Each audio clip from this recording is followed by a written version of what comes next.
Hello friends, welcome to Anitha tasty corner Tamil. இன்றைக்கி நம்ம சேனலில் evening tea time snack recipe எப்படி செய்கிறதுன்னு பார்க்கலாம். இது வந்து ரொம்ப எளிமையாக செஞ்சு முடிச்சிடலாம். தோசை மாவு 1 கப் மைதா இருந்தால் போதும், அவ்வளவு ஈஸியாக செஞ்சு முடிச்சிடலாம். டேஸ்ட் ரொம்பவே சூப்பராக இருக்கும். வெளியில் பார்த்தீங்கன்னா நல்ல கிறிஸ்பியாக இருக்கும், உள்ளே அவ்வளோ சாஃப்டாக இருக்கும், பஞ்சு மாதிரி இருக்கும். சாப்பிட்றதுக்கு ரொம்பவே சூப்பராக இருக்கும். இப்போ வாங்க இந்த ரெசிபி எப்படி செய்கிறதுன்னு பார்க்கலாம். அதுக்கு முன்னாடி நம்ம சேனலை சப்ஸ்கிரைப் பண்ணாமல் பார்க்குறீங்க அப்படின்னா மறந்துடாமல் சப்ஸ்கிரைப் பண்ணிக்கோங்க. இது போல் டீ டைம் ஸ்நாக் ரெசிபி நம்ம சேனலில் நான் நிறைய அப்லோட் பண்ணியிருக்கேன். டிஸ்கிரிப்ஷன் பாக்ஸில் லிங்க் தரேன், மறந்துடாமல் போய் செக் பண்ணி பாருங்கள், உங்களுக்கு ரொம்ப யூஸ்ஃபுல்லாக இருக்கும்.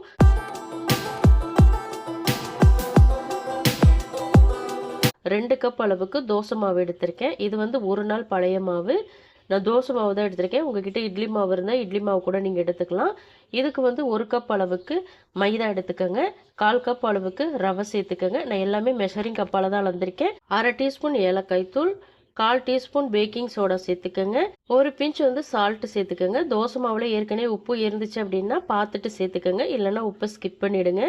இதில் வந்து சர்க்கரை வந்து 1 கப் அளவுக்கு சேர்த்துருக்கேன். இதை இப்போ மிக்ஸ் பண்ணிக்கலாம். ரவை வந்து ஆப்ஷனல் தான். ரவை சேர்த்து செய்கிறதா இருந்தால் சர்க்கரை வந்து 1 கப் சேர்த்துக்கோங்க. ரவையை நீங்கள் சேர்க்கல, வெறும் மைதா மட்டும் தான் சேர்க்குறீங்க அப்படின்னா 3/4 கப் அளவுக்கு சர்க்கரை சேர்த்துக்கோங்க, கரெக்டாக இருக்கும். இப்போ இதை நல்லா கலந்து விட்டுக்கலாம். ரவை, சர்க்கரை, மைதா இது எல்லாமே நல்லா மிக்ஸ் ஆகணும், ஈவனாக மிக்ஸ் ஆகணும்.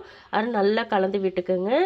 இப்போ பார்த்தீங்கன்னா மாவு இந்த கன்சிஸ்டன்சிக்கு இருக்குது. இதை இப்போ ஒரு மூடி போட்டு ஒரு 5லேருந்து 10 நிமிஷத்துக்கு ஊற விட்டுறலாம். ஏன்னா சர்க்கரையெல்லாம் நல்லா கரைஞ்சி வரட்டும், ரவையும் நல்லா ஊறி வரணும், அதுக்காக தான். இப்போ பார்த்தீங்கன்னா 10 நிமிஷத்துக்கு நான் இந்த மாவை ஊற வச்சுருக்கேன். இப்போ மிக்ஸ் பண்ணிக்கலாம் மறுபடியும். ரவை பார்த்தீங்கன்னா நல்லாவே ஊறிடுச்சு, சர்க்கரையும் நல்லாவே கரைஞ்சிருச்சு. இதில் வந்து எக்ஸ்ட்ரா நீங்கள் தண்ணி எதுவுமே ஆட் பண்ண வேண்டாம். ஏன்னா சர்க்கரை கரையும் போது மாவு வந்து நல்லா லூஸ் கொடுக்கும், அதனால் தண்ணி எதுவுமே சேர்க்காதீங்க. ஒருவேளை உங்களுக்கு பேட்டர் வந்து ரொம்ப தண்ணியாகிடுச்சு அப்படின்னா நீங்கள் எக்ஸ்ட்ராவாக மைதாவோ இல்லை ரவையோ சேர்த்து மிக்ஸ் பண்ணிக்கலாம். இப்போ பார்த்தீங்கன்னா கரெக்டான கன்சிஸ்டன்சியில் இருக்குது. இந்த கன்சிஸ்டன்சியில் தான் இருக்கணும், இதுக்கு மேலே தண்ணியே ஆகக்கூடாது.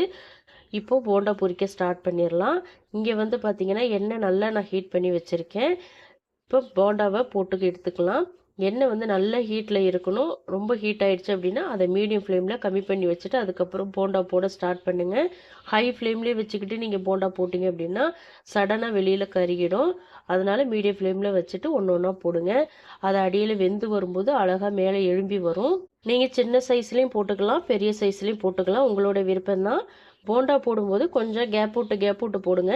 அப்போ தான் ஒன்றோட ஒன்று ஒட்டாமல் உங்களுக்கு வெந்து வரும்.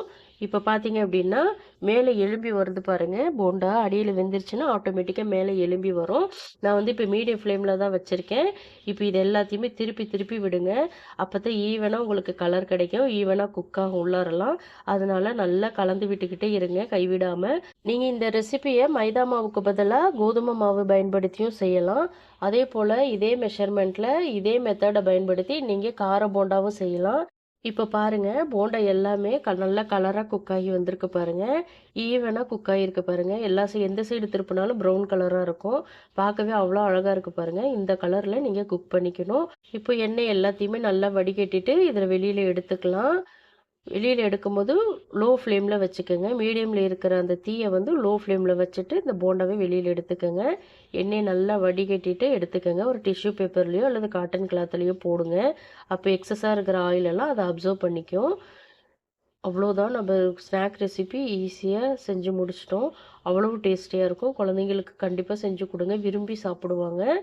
ஒருவேளை உங்களுக்கு மாவு ரொம்ப தண்ணியாயிடுச்சு, வீட்டில் ரவை இல்லை, மைதாவும் இல்லை, என்ன பண்ணுறது அப்படின்னு நீங்கள் கேட்டிங்கன்னா அரிசி மாவு இருந்தால் அதை கொஞ்சமாக சேர்த்து மிக்ஸ் பண்ணிக்கோங்க. உங்களுக்கு வந்து தண்ணியாக இருக்கிற மாவு நல்லா டைட் பண்ணி கொடுக்கும். இது ஒரு சின்ன டிப் தான், ஃபாலோ பண்ணிக்கோங்க.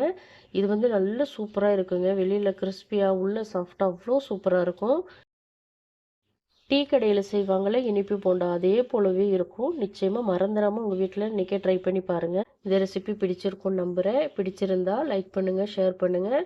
மறந்துடாமல் அனிதா டேஸ்டி கார்னர் தமிழ் சேனலை சப்ஸ்கிரைப் பண்ணிக்கோங்க. தேங்க்ஸ் ஃபார் வாட்சிங் ஃப்ரெண்ட்ஸ். நாளைக்கு இன்னொரு வீடியோவில் சந்திக்கலாம்.